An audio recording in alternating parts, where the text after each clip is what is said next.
Okay, I think it's on time now. I think it's time to kick off. All right.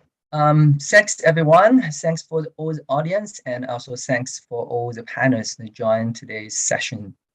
And today's topic is about the DeFi fixed rate protocol. And today's session will be broadcasting on live through this Zoom and also through Huobi Live, the platform. I just noticed there's like 2,000 people registered, and I see just numbers of this checking, which is good. And I just have a small announcement for this conference rules, because this is a model allow everyone just to speak. So for all the audience, just make sure you're joining and you'll be on mute all the time. And we will have a Q&A session after all the discussion has been done, and we leave time and for you. And you can write down your questions through the chat room, and my colleague will bring some of the selected questions to me, and I will deliver to our distinguished guests. And so I think that's it. And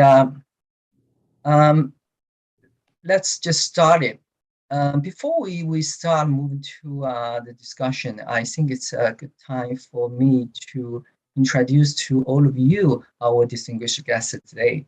It's the best way. I think it just let them to introduce themselves, and then you can know them better. And maybe I start with the lady first. I just randomly pick up from my screen, and maybe we have a different screen. I first thought I see Jenny. So probably Jenny, you can introduce. You start with the first one. Sure. Hi, everyone.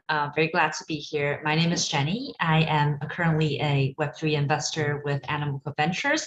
Animoca Ventures is a venture fund under Animoca Group's arm, with Animoca Group being the sole GP. So our fund is very much focused on anything NFT related, mostly in metaverses, blockchain gaming, NFT infrastructure, as well as promoting interoperability and openness to onboard the next millions, if not billions, of users onto Web3.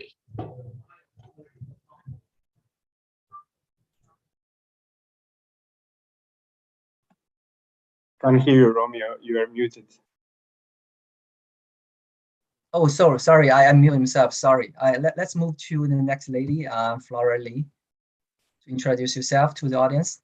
Yes. Hello, everyone. I'm Flora. I'm the director of Huobi Research. And Huobi Research is a leading research institute focused on crypto world. We are not only interested in analyzing the technology and application of blockchain now, but we are also trying to figure out the exact way how crypto world evolve. And we are also very open to share now all of our research and source with you. And so you can find our reports or webinar or AMA on our website. That is research.huobi.com. And also you can follow us on Twitter and Medium. That is Huobi Research. You can just Google it and you can find it. And I'm so happy to have all our guests. And I'm looking forward to what they're going to share with us in this discussion. Thank you. Thank you, Flora. And then let's move to Momia. Hey guys, I'm Momi from IOSG Ventures. I've been with IOSG for about 2 years, so joined just before DeFi summer. I'm mostly interested in data analytics, and very happy to be here today to discuss this topic. And as far as IOSG, it started investing in crypto in 2017. So we were early investor in many DeFi projects such as 1inch Synthetics, UMA MakerDAO, and many others. We were one of the also largest investors in Illuvium in the GameFi space, invested also at the intersection of social fi, NFTs, and on-chain data. So yeah, basically investing in Web3 only, present in each major direction of Web3. Very well, thank you, Momia. Let's move to Adrian. Hi everyone, I'm Adrian. I'm colleague with Romeo, and currently I'm mainly focused in Currently, I'm a senior researcher at Huobi Tech. I mainly focused on the investment and the incubation and research, mainly on Web3 infrastructure sector. Yeah, that's all. Thank you, Adrian. Let me just introduce myself. I'm the last one, but hopefully not the least. My name is Romy Wan, and just like Adrian said, I'm also with Huobi Tech. It's a great honor to speak with all of you and facilitate this conversation. And I think I just see, I notice more and more people just checking. Before we move to the main session, maybe I will want to start with a warming up question. Just interesting. In the weekend, I maybe most of you just noticed that it's air-catching headline news say Elon Musk, because in crypto, no one can really ignore him. No matter it's true or you like it or dislike it, it just say he is kind of thinking recession is good things. He hate people work at home. But I just assume most of you are still working at home. You think it's working at home doesn't make people work harder. That's his argument. And the other thing is he love to see the bankruptcy of some of the company, maybe only the foolish people running it. And he's expecting a rude awakening of the whole economy. So it's what he said. So what is, any one of you who have some comments or views, maybe you like it or maybe you strongly dislike it. So anyone wants to start with the first? Just give me a signal. I mean, I can go first, yeah. I think Okay. he's a bit too salty with this statement. I'm not sure whether recession is good or bad. I think it's just like a normal thing. I think markets in general are very a humbling force. After all, recessions are a necessary part of the market cycles, and it's necessary for the economy to filter out the winners and kind of ensure the efficient usage of resources. And I would agree that for too long it may have been too easy to deploy capital and be successful just without doing too much diligent work. And I think now that led to certain bubbles, right?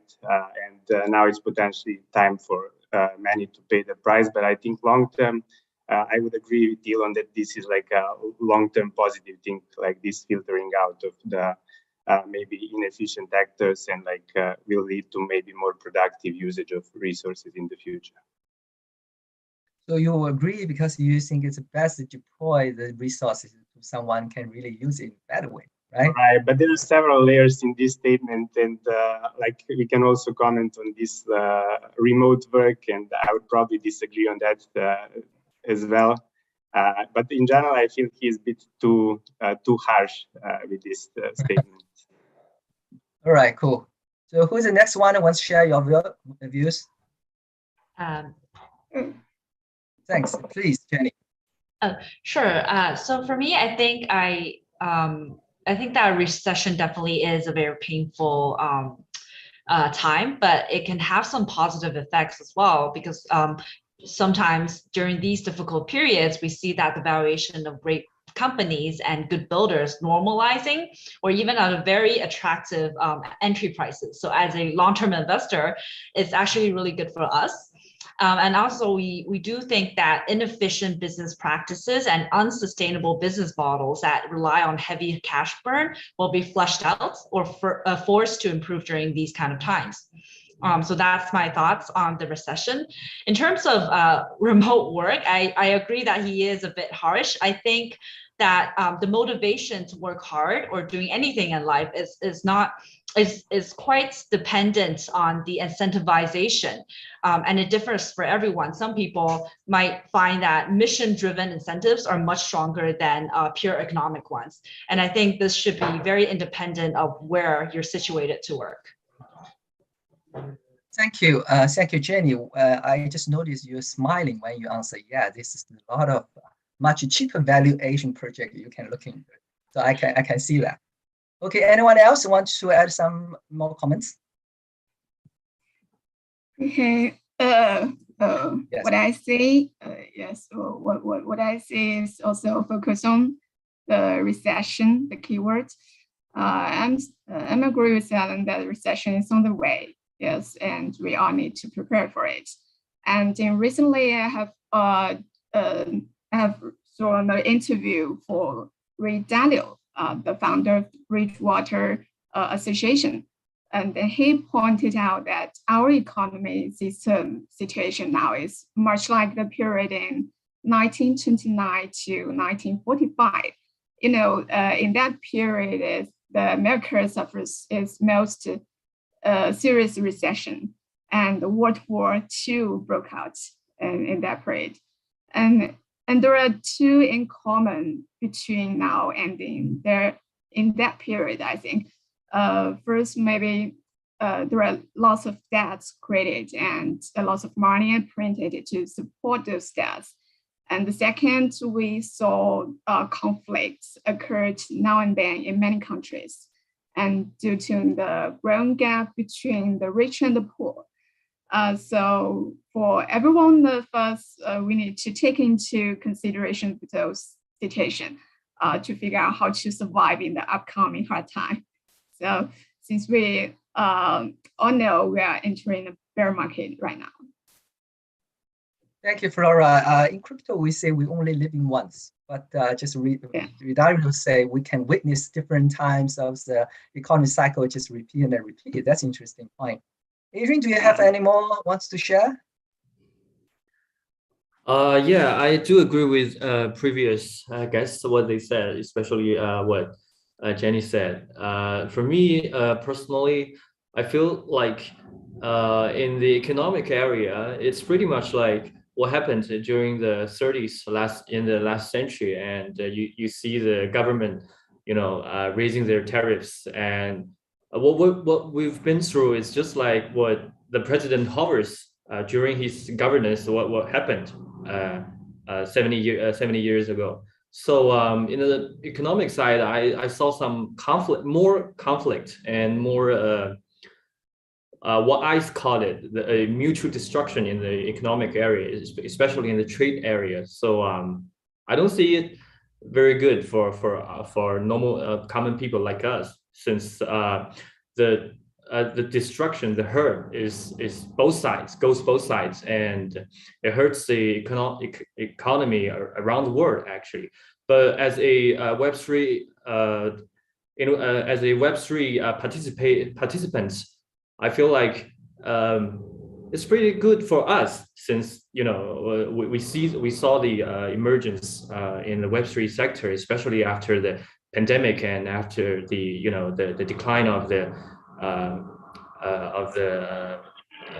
world economics, right? So yeah, I do agree. It's a good opportunity for long-term investors, especially if you're looking at the A stock market or the Hong Kong stock market. You will see the historical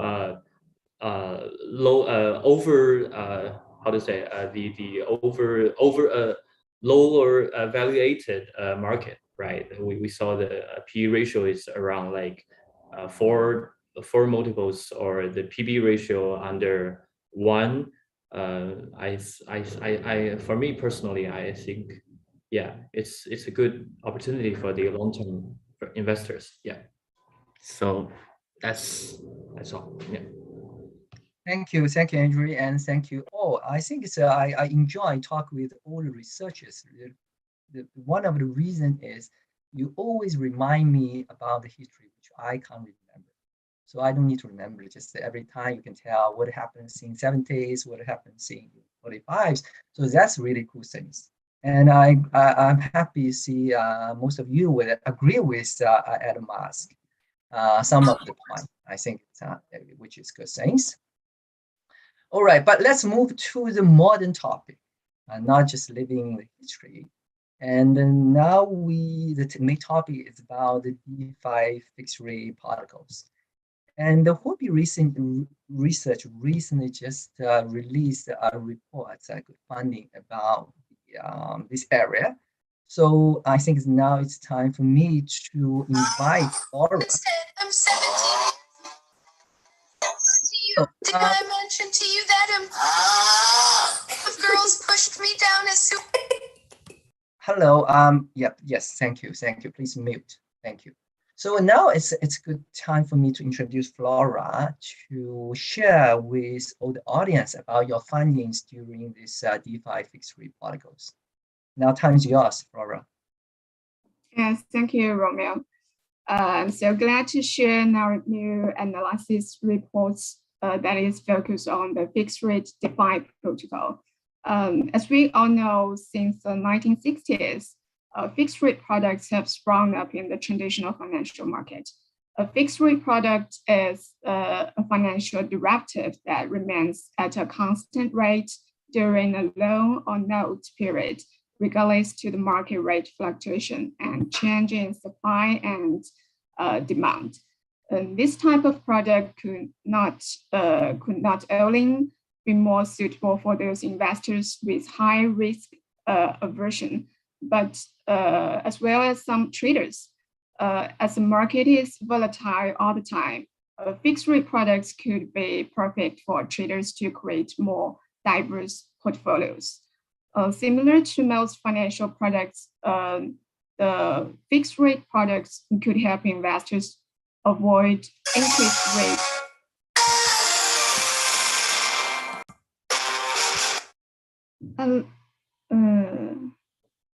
Okay, thank you. Let's continue. We all know that the fixed rate products could help investors to avoid interest risk caused by market fluctuation, price volatility, and liquidity risk remain.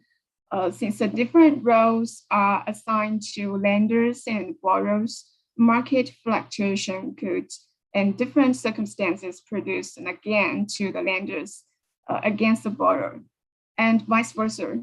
For example, the borrower could borrow at a cost that is lower than the rate at which the market rate is inclined to rise in the future. So in DeFi, users are in for more guaranteed profit. Excuse me, just for 1 minute. Xiaomeng, can you just ask Noah actually to leave this one? Xiaomeng, please.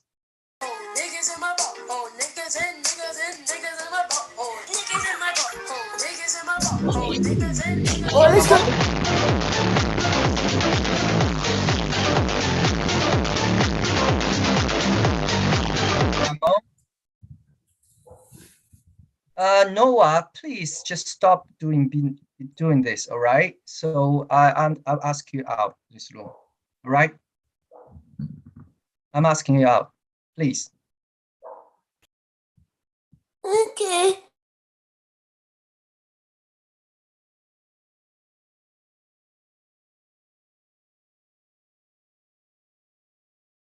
Sorry for the interruption, and can we have the Flora back? Let's go on. Let's go on.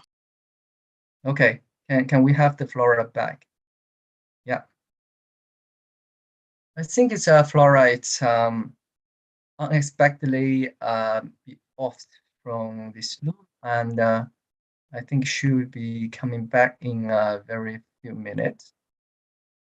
And I apologize for all the audience. I'm sorry, and also the speakers.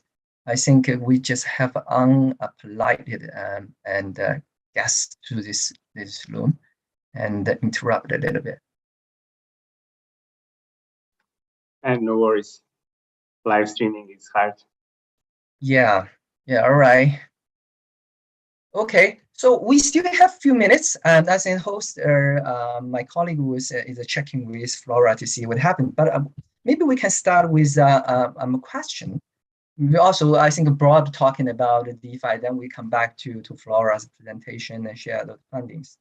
You know, it's very interesting. I think it's DeFi, just like Omia, you said you have been following with like a DeFi summer since 2020.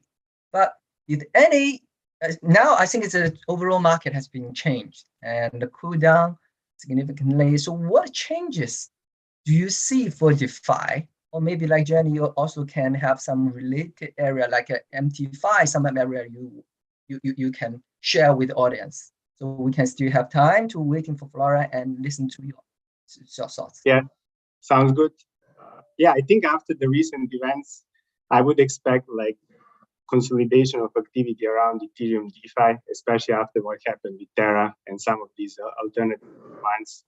I think over the 2021, there was like the biggest hype word was like this multi-chain, right? So we had all these scalability solutions coming to market and delivering the product for the users. And indeed, they managed to kind of onboard like a huge number of users that were priced out of DeFi, right? But the thing is that these like new users, like relatively smaller ones, have like relatively marginal, like a small value add to the total on-chain activity. So what do I mean by that? For example, in Polygon, if you look at the user structure, like on this exchange on Polygon, you would see that around 80% of them is trading less than $500 a day. So this is like impossible to imagine in Ethereum DeFi, right? Because Ethereum DeFi is dominated by larger users.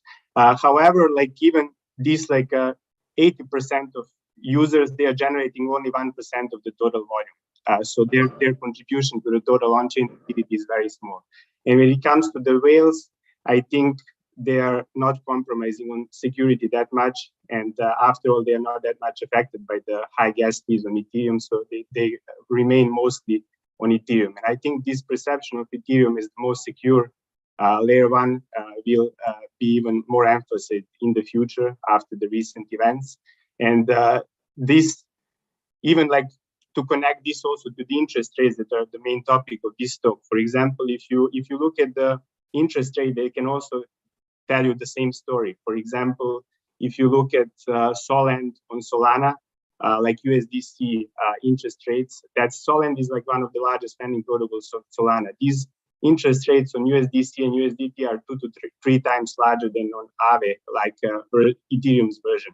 So I think this is like a market's perception of the implied risk of interacting like with the novel chains and like novel protocols. And eventually in the long term, I think I'm most bullish about the rollups. I think that like they're going to be able to provide enough bandwidth to support like mass adoption of sort of applications, and without like sacrificing fundamental principles and adopting Ethereum security. And I think at this, it's still kind of unclear how this bandwidth will be utilized.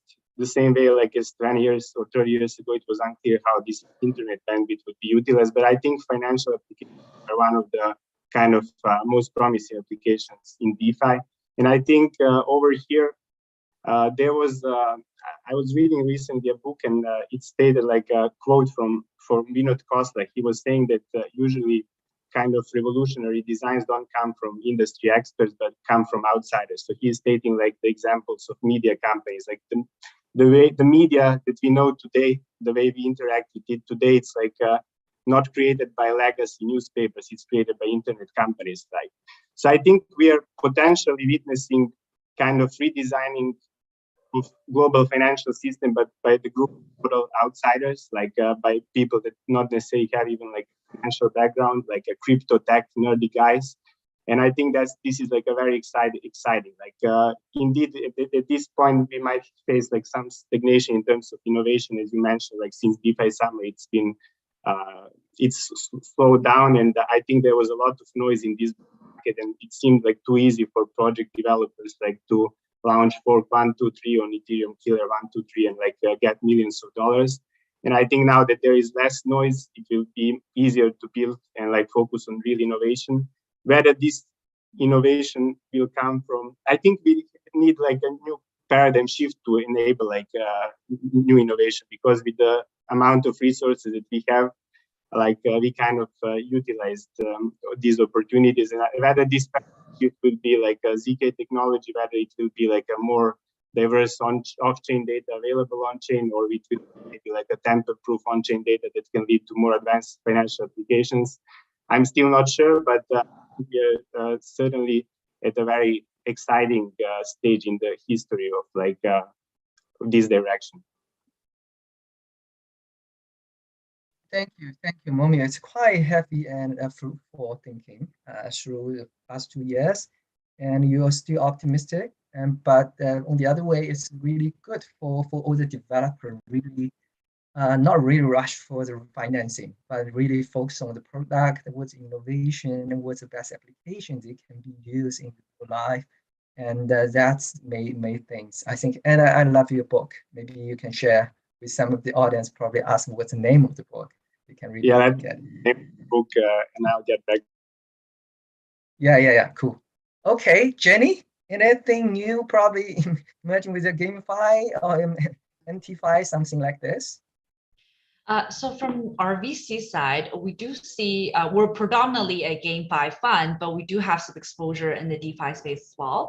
And we're seeing more and more capable Web3 builders with both derivatives background and financial risk management experiences entering the field to provide more structured products in crypto that kind of represents the TradFi products, bridging that over, such as tranching product, which splitting a product into a senior and junior tranche, and then the yield is coming from its own leverage trading or risk management that doesn't necessarily rely on new money for yield. And as we have seen in the past couple of years in crypto, people are always hungry for yield, but now we're giving them more option with a different risk preference.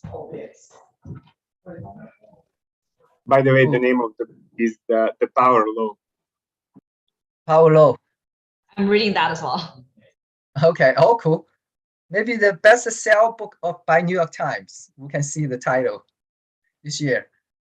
And the two, just someone need to look at. Okay, we lucky we have Flora back. I guess she has a problem with the laptop. I can tell you use your mobile. I don't know. Okay, Andrew wants to add some of the points about the changes in since DeFi summer. We see the booming since the DeFi summer, but currently what I see, what's promising is actually for me, from my personal view, is in NFT DeFi area, like the NFT lending, and the core question is about the valuation of the NFT collateral, right? So we need more infrastructures like NFT Oracle machines and the NFT derivatives, right? So for me, I'm looking forward to observe more opportunities in these areas. Yeah. Thank you. We're glad to have Flora back. So we were still very hungry to hear, and Flora, please continue. Or maybe you just recap from very first beginning. It's time. Okay. Yeah, there's something accident with my laptop, and I changed to my phone call. So maybe we can continue to introduce our reports with you guys. And as I maybe from the very first beginning to introduce this. Please. Yeah. Okay. Our report is focused on the fixed rate DeFi protocol. As we all know that since the 1960s, the fixed rate products have sprung up in the traditional financial market. A fixed rate product is a financial derivative that remains at a constant rate during a loan or note period, regardless to the market rate fluctuation and change in supply and demand. And this type of product could not be more suitable for those investors with high risk aversion, but also as well as some traders, as the market is so volatile all the time. Fixed rate products could be the perfect for traders to create more diverse portfolios. So similar to most financial products, the fixed rate product could help investor to avoid interest risk caused by market fluctuation, price volatility, and liquidity risk remain. Since the different roles are assigned to lender and borrower, market fluctuation could, in different circumstances, produce gain to the lender against the borrower, and vice versa. For example, the borrower could borrow at a cost that is lower than the rate at which the market rate is inclined to rise in the future. But in our DeFi system ecosystem, users are earning for more guaranteed profit. Yet such a earning is a paradox to the high volatility in the crypto market. DeFi products are in need of more precise modeling and calculations in order to achieve stability, while strategic adjustment while satisfying investors' appetite for high profits. As a result, in the design of a typical DeFi product, there exists an impossible trilemma balancing, and that is among risk, interest rate, and stability. In DeFi world, the three critical criteria must be taken into consideration when designing a fixed rate product. The first one is how to settle the fixed interest rate. That is to say, how to price correctly. The second is how to achieve stability during the market fluctuation, including the recovery of potential losses incurred from the protocol and assurance of the profit for the lender or borrowers. And the third is how to produce more profit from fixed rate products. Among the three criteria, the third appears to be the most important. As investors, they all care about profits, regardless of how ideally the scheme is designed. So in our report, we have done an in-depth analysis. We have categorized the fixed rate DeFi protocol into three modes.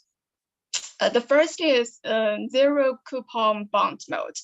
The designer of the protocol learned from the traditional zero coupon bond in traditional financial market and use it to solve lending, borrowing imbalance, and interest rate settling problems.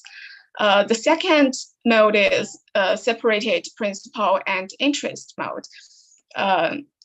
The designer have categorized by tokenizing principal and interest.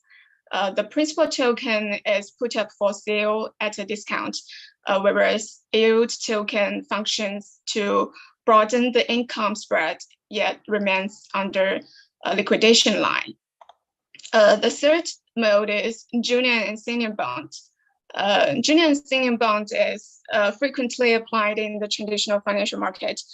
Funds are classified into different tiers with different risk aversion levels, namely transferring extra risk exposure from investors that favor fixed income to those willing to expose to more risky opportunities with higher return expectation.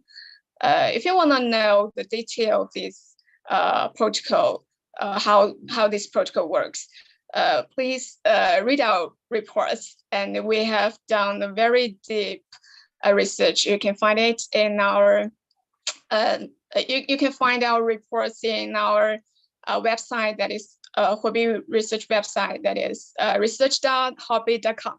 And also you can follow our Twitter and Medium.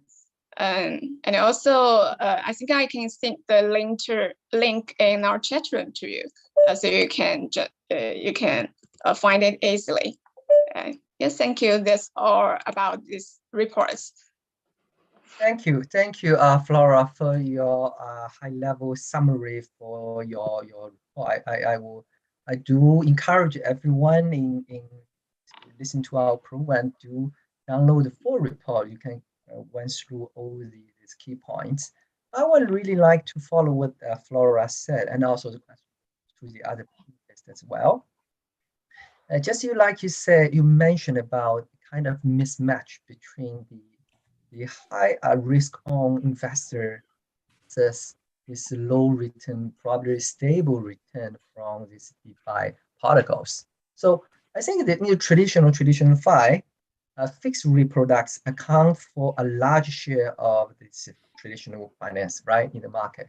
Not only for institutions and the products through all the asset managers goes to the ordinary investor. But if the digital currency market is to be accepted by more institutions or investors, will the similar DeFi products will be widely developed? Or is this market ready to accept more fixed rate protocol products? Now, maybe Ferrari can answer first, and I can see other guest comments. Yes, first of all, definitely yes. And DeFi products will be widely developed since it's become the underlying infrastructure for many other applications on blockchain, and it becomes a common tool for users to invest, just like we do in traditional financial world. And there are more and more people will no longer lock their assets in wallets, but they will be used to put them in DeFi protocols to make revenue or interest. And there is a long way to keep developing DeFi ecosystem, since we're just a little mature at just spot trading DEX and lending protocols. But we are far away from more derivative applications such as futures, options, and also like fixed rate protocols. And we all know those will come someday, but is it today? Is the product ready to satisfy the demand of users? Or are they easy and good enough to use? Is the market be the right timing? Are there enough interested money and interested users? So considering those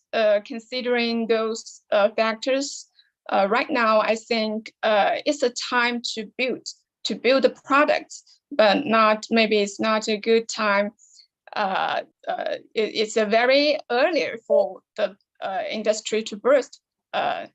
This kind of products to burst.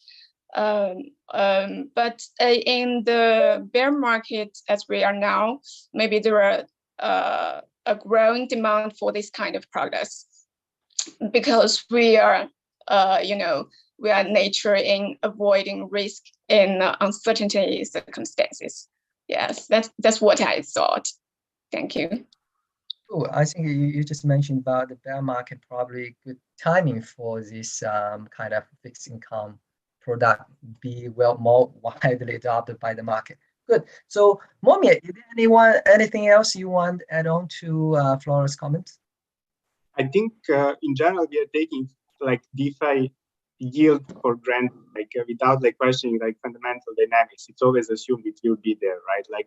But it's a completely different structure than in traditional finance. So if you talk about fixed income in traditional finance, you're thinking about a large corporate bond market or mortgage market. So who are the borrowers over there and who are the borrowers in DeFi, right? What is the profile of users? So if you think about TradFi, you're thinking about borrowers that are naturally long-term oriented.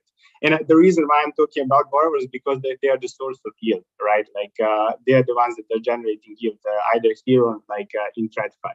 So if you think about TradFi, these borrowers that are ready to pay the premium to have this certainty with fixed interest rate today versus thinking about variability in the other rate, they're usually long-term oriented. So you have corporations that have need demand for certainty. They have to do annual budgeting, they think in a bit longer horizons. You have households that are taking on the mortgage for the next 30 years. So if you're taking on the mortgage for the 30 years, you're likely willing to pay the premium today to have less uncertainty and less exposure to this variable rate over 30 years period. But then in DeFi, what is actually the source of yield, right? Who are the borrowers in DeFi? So I think everybody, when we talk about interest rates in DeFi, everybody first think about lending protocols such as Aave and Compound, right? So in order to understand better these fundamental dynamics of the interest rate and what is driving them, we did a little bit of on-chain analysis on Compound. And actually, my colleague Yang discovered that the large majority of this borrowing volume is Okay, so almost 50% of it is just like people that are mining Compound tokens. So they are not using Compound because they like the service it provides. It's just like speculative, right? So we can disregard this group of users. The second one, and actually the main real users for Compound are actually the traders, right? So they would deposit the collateral, where it's most cases like a volatile collateral to borrow stable coins and leverage their like exposure to altcoin, or they will do the opposite and take the short position in altcoin. But one way or another, these leverage traders or short traders, they are like short-term oriented, right? Like they are not thinking in terms of years, they're thinking in terms of like either days or maybe weeks, right?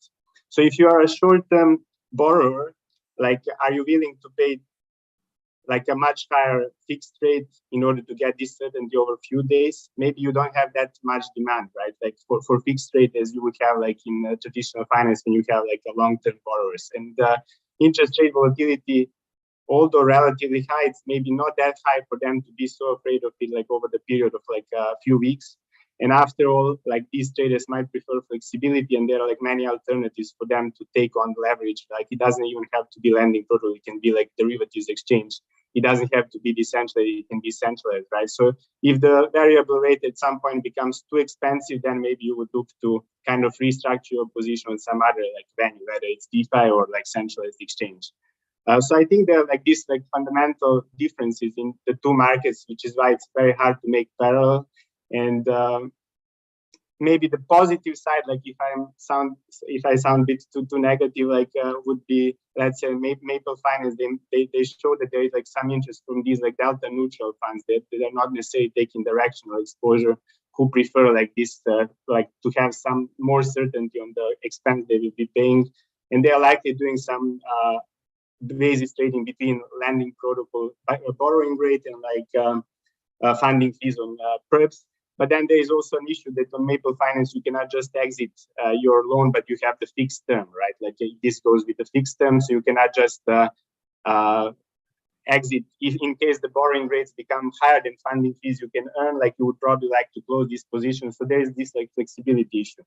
But in general, yeah, I would just say that there is like that we are taking the DeFi yields for granted and like not to ask like these fundamental questions, like what is the like driving them. All right, thank you, Momia. Yeah, it raises a very good perspective from the investor's angle. The analysis, probably we cannot take them the same as a traditional investor in the traditional financial market. Their behavior, probably we can't expect to do the same thing. So it's still high risk type of appetite kind of things, maybe less long time thinking. Well, it's good. Good to know. Nothing negative, but I thank you for sharing a different perspective to compliments to point.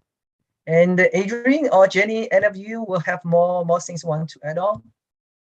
Just for free. Okay. Adrian, do you have anything else?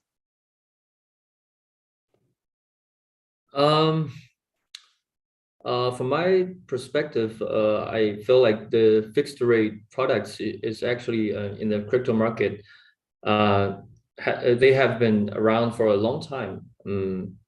The last year was in a bull market cycle, so the market prefers fixed rate products with higher yields. This is what the challenges I saw in the market.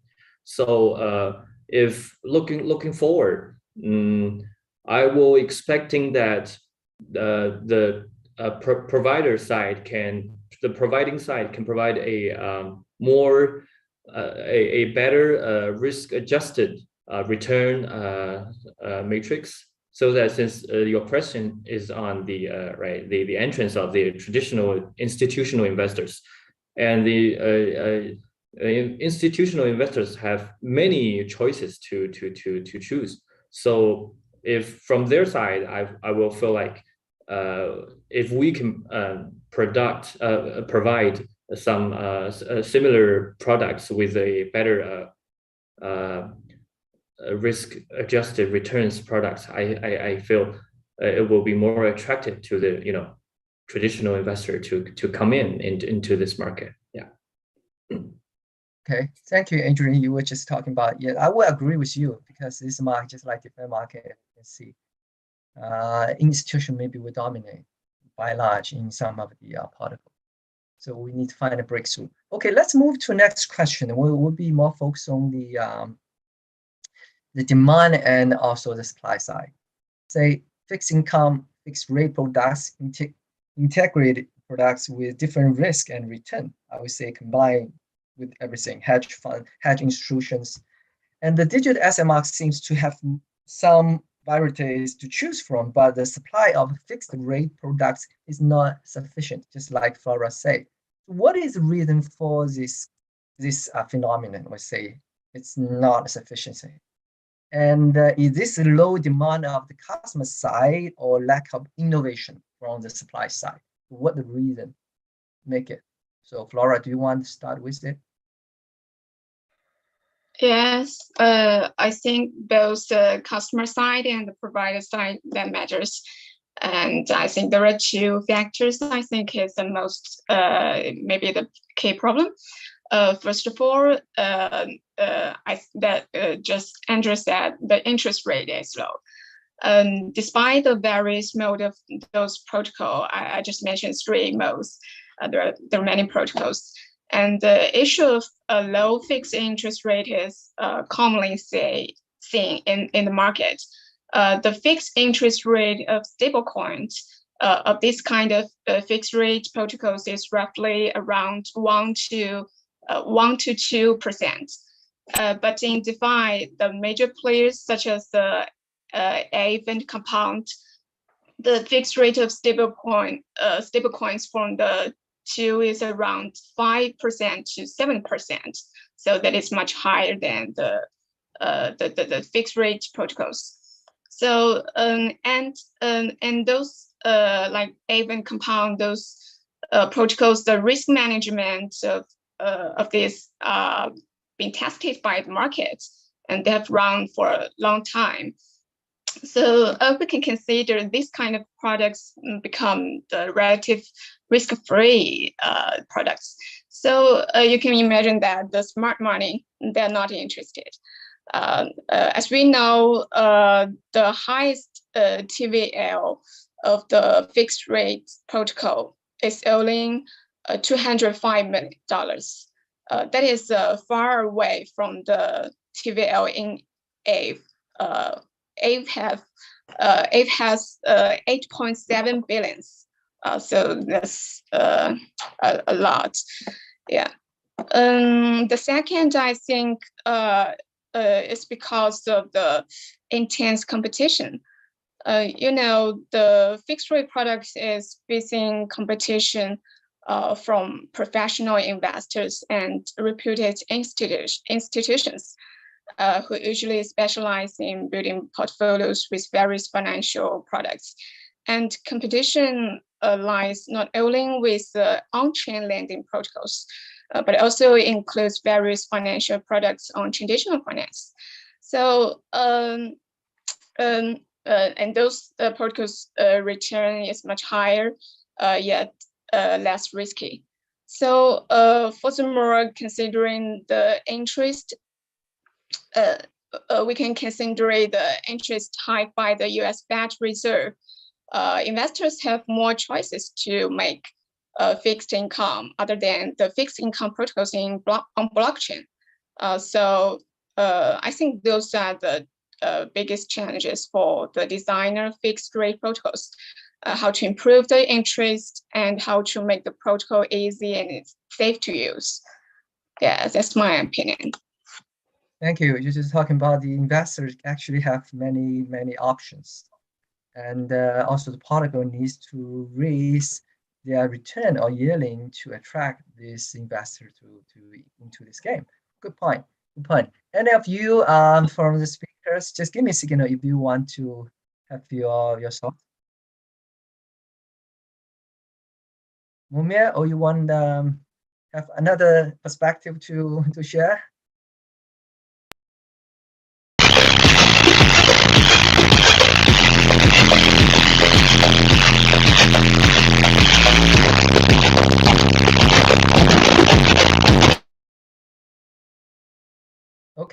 Okay. Another expecting music to cheer us up. Okay, so let's continue. Momir, you want to share from your another perspective, following with Flora's comment? Oh, you can't unmute. It's technical question. Okay. Xiaomeng, can you help just check with the okay. Okay, Xiaomeng, you can release now because Okay. Okay.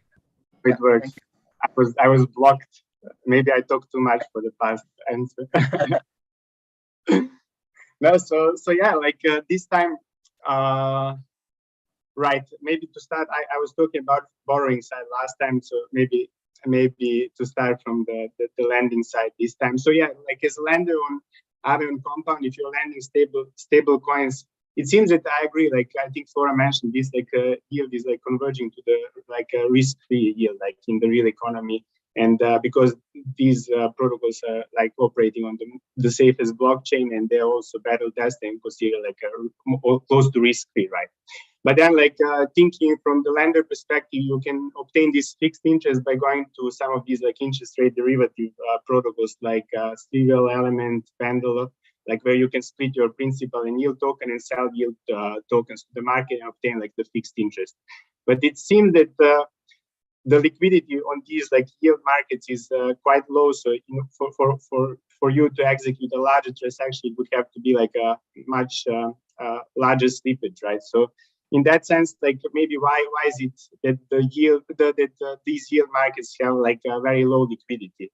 So I think there are like several potential reasons for that one, right? So this market, even like 5 years from now, if this becomes like a very mature like a market with a lot of activity, it will certainly not be a market where like retail will have like a lot of participation. Like you would expect this market to be kind of dominated by institutions, right? Like this is very different from taking directional position in some like project, right? Like you have to have like a bit more macro view and like understand these fundamental dynamics that are driving the interest rates, and like have some also expectation regarding like the supply and demand like over the next 30 days, right? So even in the best case scenario, like you wouldn't see much retail like providing liquidity here.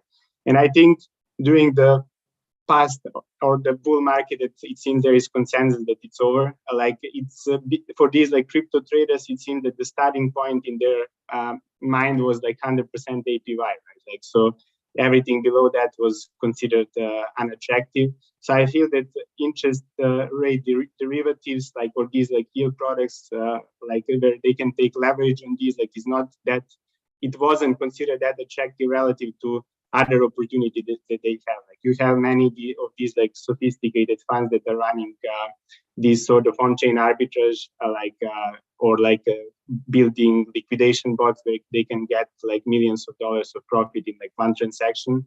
So I guess like relative, like considering this is still like inefficient market and there's like still dough to be still yield to be harvested in these markets, I think that was attracting most of the attention. Maybe eventually, like once the market becomes more efficient, like once the opportunities like in these sort of arbitrage opportunities are exploited, or the barrier of entry is much higher over there, like you would have like institutions looking for like seeking for yield in different segments of the market. And then maybe they start paying a bit more attention on yield and like build models based on the data to help them like predict the movement of the yield over the next like short period of time, and then like take leverage on like Element or Swivel, right, on these yield tokens. But I think entering the bear market, like it's not going to be the best environment for this, because like also interest rate volatility will decrease significantly. And when the interest rate volatility is lower, then that means also that these sort of products are much less attractive. So I would maybe disagree on the statement that bear market is excellent environment for these products, which I believe it's not, because it will just be like a lack of volatility in these like interest rates to kind of support like more demand for like these fixed products, or like more demand for leverage on the yield. And yeah, that would be kind of my comment. Thank you. Thank you for. I think it's very good to have Flora than have Momia, because you have the different perspective, which make the answer more comprehensive, really cover all the aspects. But also I understand would be very challenging for the rest of the panelists to add on, because they already talked to both sides. But I still want to check for Jenny or Adri if anything you want to add, or otherwise we can move on.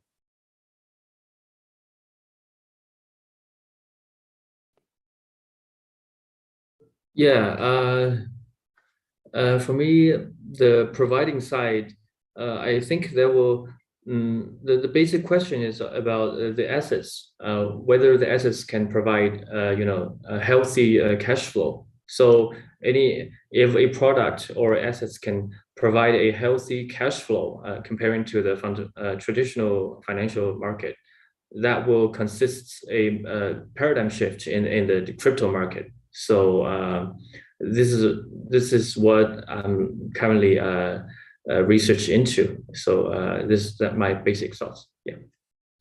Good. Thank you.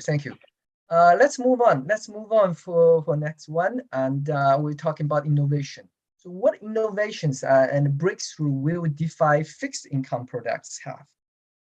You think maybe I start with Adrian. You want to start with talking about innovations? Just like I previously mentioned, I thought the NFT lending, the valuation for the NFT collateral and NFT oracle machines and NFT derivatives will be part of the DeFi innovation.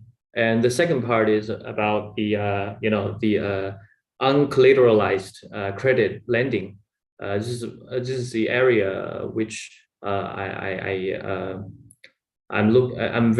feel very promising, since the leading product like TrueFi is providing the similar service, but I feel it can be done better in the industry, since if we can build a more enhanced credit score matrix based on the big data, just like what Ali did.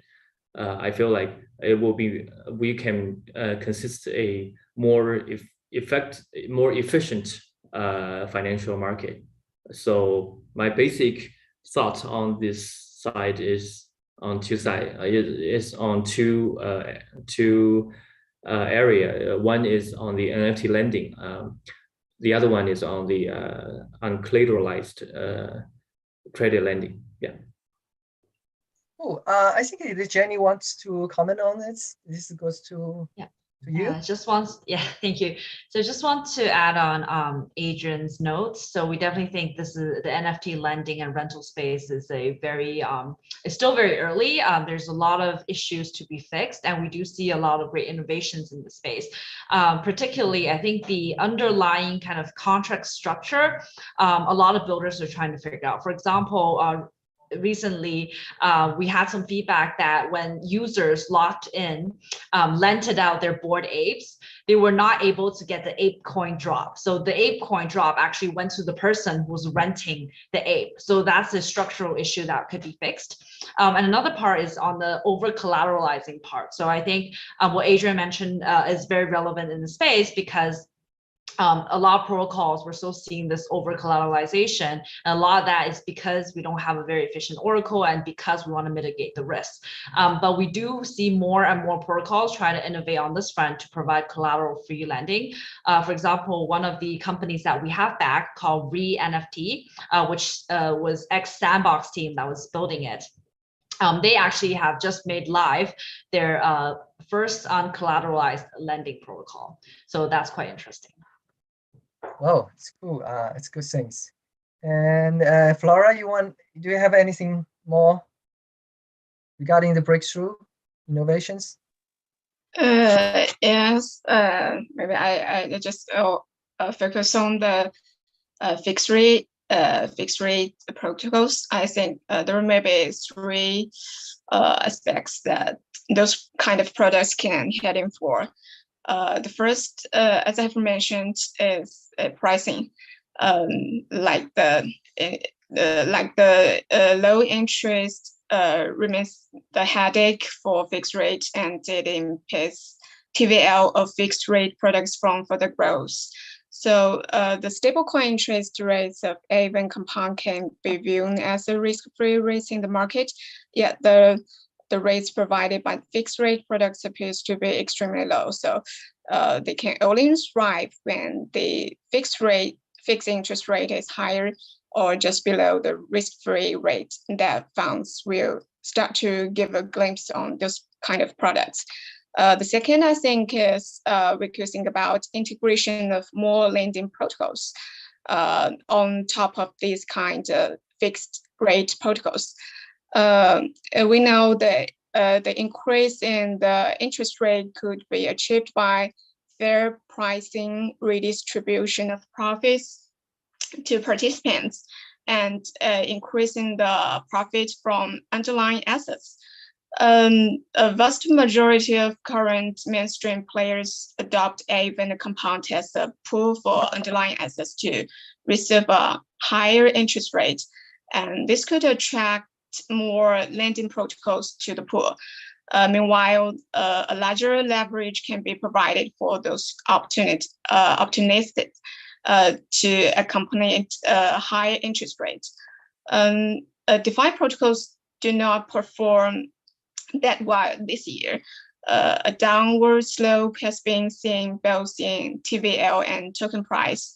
So increased efficiency of fund usage is a perpetual question to be answered periodically for DeFi players. So more specifically, that is to say, we need to facilitate the collateral and benefit from market making activities and profit from other protocols. The second is the third is how to conquer the challenge of sustainable higher profits. In the next year or two, we are in the bear market, and the downfall of terror has aggregate the move to the bear market. The fixed rate of 20% from Anchor may be in the history from the past, which has proven its unsustainability. So from traditional financial market point of view, fixed rate products are the final option in the bear market. But for DeFi, what's more important is how to convince users with sustainability and relatively rational and higher return at the same time. This will be the touchstone for some of the projects. But right now, we have seen the FT market is still so hot and widely being accepted. Could there be a fixed rate product integrating NFT that would breathe a new life to the industry? Fixed rate products have huge potential on the market, especially for future institutional investors that may enter the market. Besides, the logic has long been proven right in the traditional market. So on the on-chain fixed rate products are still in the hatch phase. So more innovative fixed rate products may emerge in the market. So we are looking forward to that day to come. Thank you sharing your optimism on the So let's hear what Momio will say. You always find out what is challenging, and probably you can identify what needs to be improved. Right. I think regarding the innovations, there are already quite a few innovations in this space. Like whether they are significant, that's another question. Like it seems that market doesn't perceive them as relevant at this point of time, and it seems like we forced these some of these interest rate swap products too early to the market.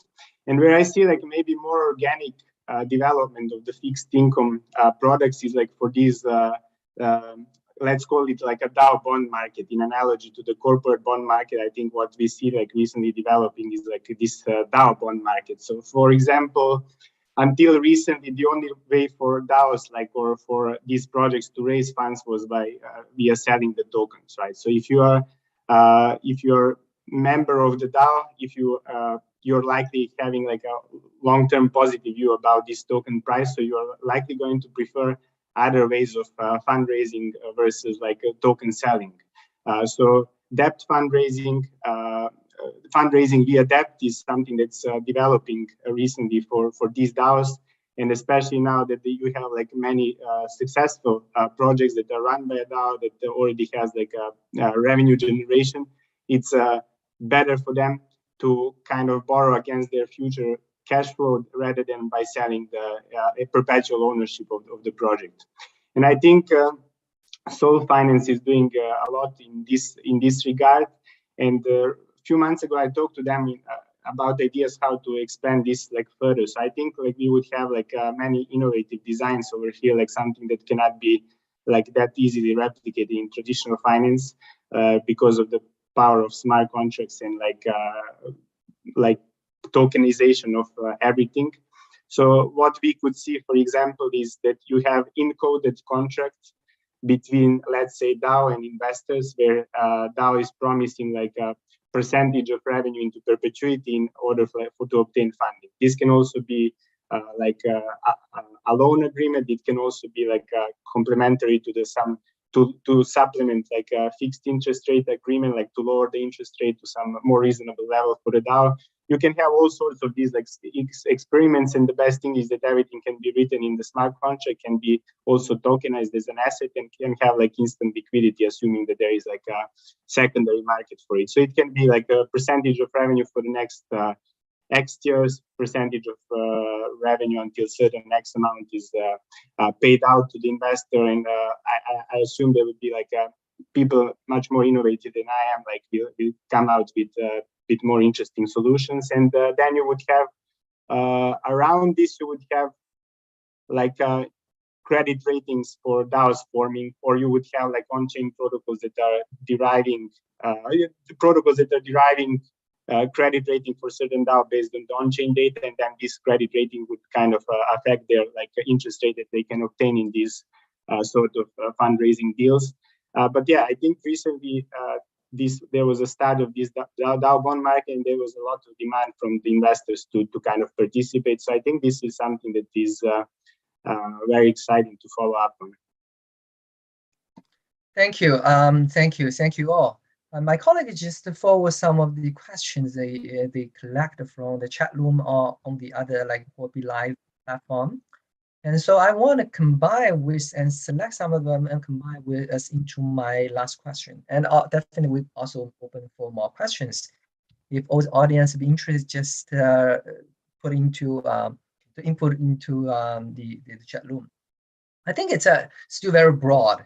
You know, most of the audience is definitely from the investor perspective. They want to know from you guys. And so yes, probably we hate to say now we have entered into a bear market. So what do you think about the future? Everybody's looking at the future. And any opinions about the market from you guys? Maybe I start with Jenny. Sure. Overall thinking about the market in the future. Right. So I think when the market is very bearish, coupled with very little money entering, and we do see a massive USDT redemption since this early May. So I think at this time, blue chips like Bitcoin and Ethereum is likely to outperform. So I would say a healthy exposure into stable coins, allowing for more firepower reserved for very good projects with solid fundamentals may be preferable, as we don't know how long the crypto winter will last. And on the VC side, for opportunities, we've always been very focused on projects that has a real user case, so that the users will be still there and be sticky even as there's a broader market sell-off, putting pressure on its tokens. In the case of blockchain gaming, it should always be fun to play at the core. So it should be a game first before the earning mechanism or the financial incentive comes in. So the player will stick around to play for pleasure, despite there's a lot of volatility and noise in the market. An example of this would be Phantom Galaxy. It's a AAA blockchain game that is to be launched, that is developed by Animoca's subsidiary Blowfish. So we actually have been designing and developing the game for the past 3 years. The first alpha version, which is playable, the first couple of episodes is out. More information can be found on the official Twitter and Discord, but just want to share some statistics on this. So when it first launched in the first week, we saw more than 200,000 people download the game, the episode 1, and 70 to 80% of them actually finished the game. It's quite a long game. But we were very happy to see there's a lot of completions.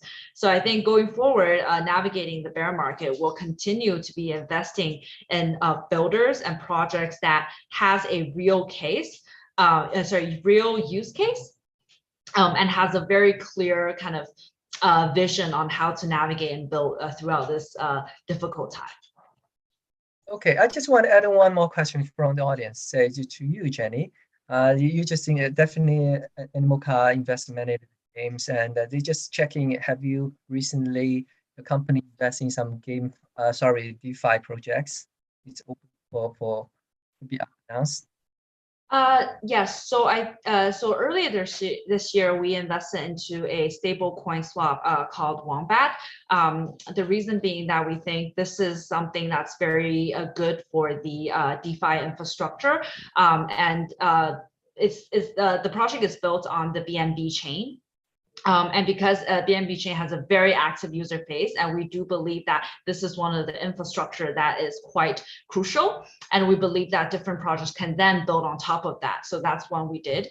We recently also closed another DeFi protocol, but that hasn't announced, so I will not mention the name, but I can kind of talk about the kind of rationale that we invested into them. So that project is founded by a financial engineering PhD who has very deep experience in the derivatives world, and he wants to offer kind of tranching products, splitting products into financial derivatives products into a junior and senior tranche, offering a different rate returns with a different risk profile.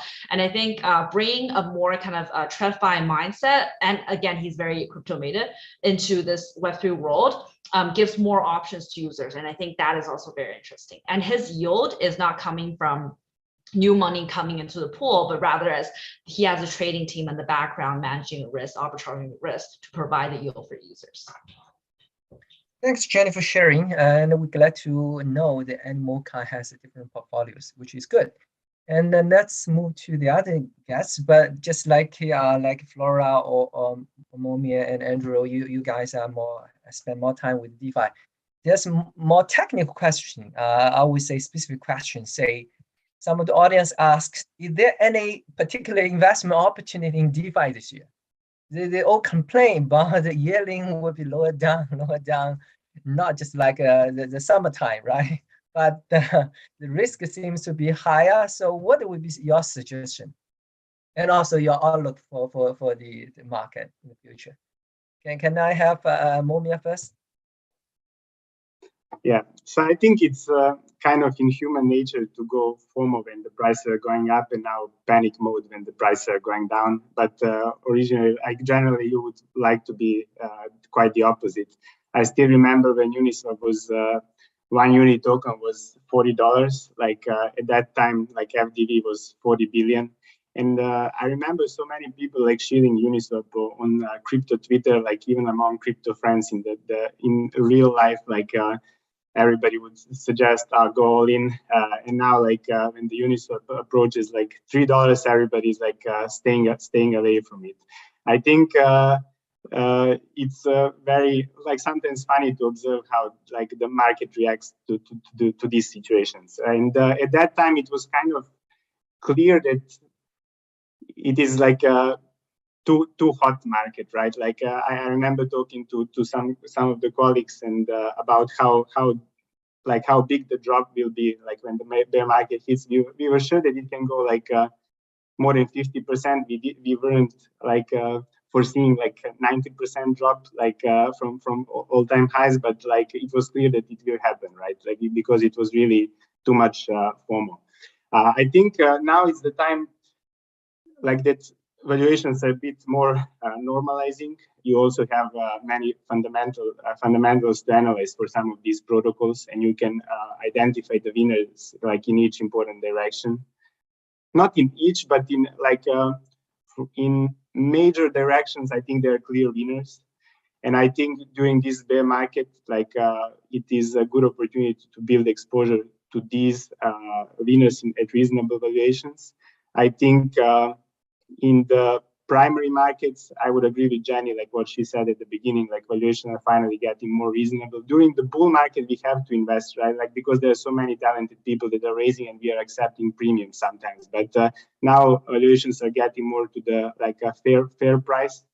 And it's for a long-term fund, it's much better to invest during the bear market and get opportunity to exit during the bull market and vice versa, right? And markets are naturally like cyclical, so it is to some extent good news for the institutions that are well funded. And another interesting strategy for the funds on the secondary market would maybe be like to see a little bit more activist investors. So you don't necessarily have to build position only in winners. Like you have many projects that have a lot of goodwill, but they're completely like complete mess when it comes to organization. Should I name some, or maybe better not to name? But like there are some projects, let's say like SushiSwap. It has amazing community. It has the ability to attract best talent. It still has like significant amount of users. It has like a lot of liquidity. But then organizationally, it's complete mess. There is no leadership. Like there is no nobody knows who is doing what over there. On the other hand, like you have Uniswap that has like a Uniswap Labs that is like innovating and keeps building the best products and doing also the business development and whatever. And you can see in the market, like Uniswap is priced at much higher multiples, like relative to the volume they generate than SushiSwap. And I think it's for a reason. You might say as a counter argument, but why is it so? Because SushiSwap has like a value accrual, unit token doesn't have any value accrual. But I think fundamentals are the trading volume, right? So like eventually it is assumption that Uniswap will also monetize their position.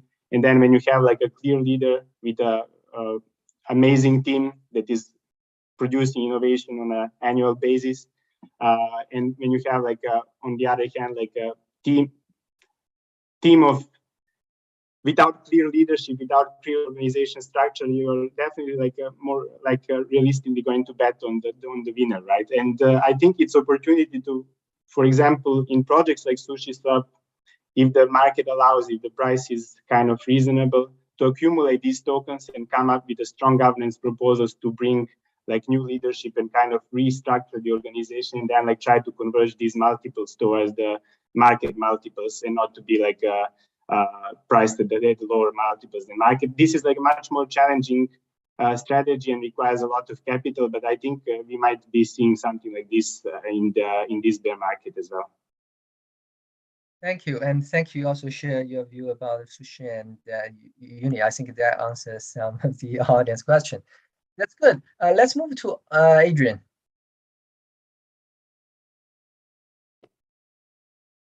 Yeah, this is an interesting question. For me, I do appreciate the insights from Jenny. I do agree that it's in the bear market. In the bear market, comparing to where the opportunity is, I feel like it's a better question to ask where I can protect my principles. So okay, I'll answer this question by two parts. The first part of it is about the DeFi products. I believe Flora and Momer is far more professional than me in providing the specific DeFi product suggestions.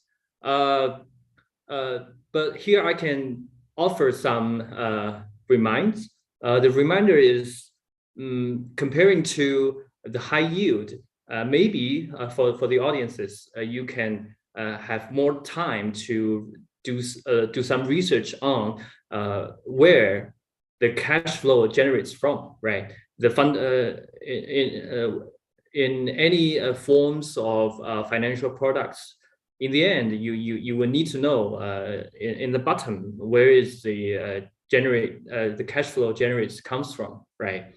So this is, I believe it's a core question on this side. So since this year is the year of the Black Swan, we saw the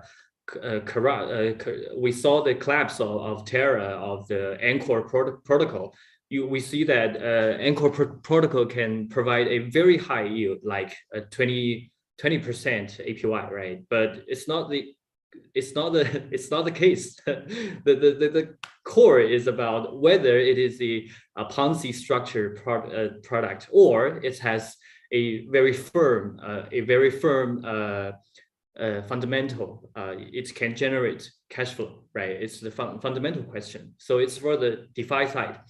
For the investment side, I will not provide any suggestions or opinions, but I will do as follows. For me personally, firstly, I will keep enough equivalent cash equivalents in case of the Black Swans, and I will do the long-term investments after the Black Swan events. I think that will be a very good opportunity to get into the market. We can do some to seize these kind of Black Swan after Black Swan opportunities, especially in the blue chips coins like BTC and ETH, just like what Jenny said previously. So in the end, I need to remind that we maybe for the audiences, we need to be very, very cautious on leverage, right? In a bear market, either you do the long or do the short position. Even you bet on the right side, a higher leverage can hurt you very badly. So here's my basic thoughts on the investment side. Thank you, Adrian. Thank you. Let's have Flora, and you definitely not least, but I hope you can have a happy ending for all today. And let's hear your perspective about the outlook of the market. Okay. Because I entered the crypto industry in 2018, so that's the start of the bear market in last cycle. So I do learn the lesson in last cycle. My suggestion is very easy and maybe is suitable for most of you. Just buy Bitcoin at the bottom of the bear market and hold it and keep believing and wait for the sun rising. Yeah. That's just do this one thing is enough, I think, for most of you. And I think it's also better to make maybe in the automatic investment plan in the next year. You can't miss the bottom of the market. Yeah, that's my suggestion. Good. Buying the dip, right? It's really practical suggestion to everyone. Okay, I think time's up. So we just time flies. We almost got like 90 minutes today, and it's a thanks for everyone to share with your thoughtful thinking, and also Flora sharing your findings. Again, I would encourage everyone just go to our Huobi Research Twitter website to download the full report, and also can follow our distinguished panelists, their personal, I think their Twitter, so you can keep updated with their thinking and also tracking their company's movement. And so again, thank you all. Thank you for listening to us today, and I look forward to our next session to have you again. Thank you. Thanks a lot, Romeo. Thank you. Thank you. Thank you. Thanks a lot. Bye-bye. Thank you.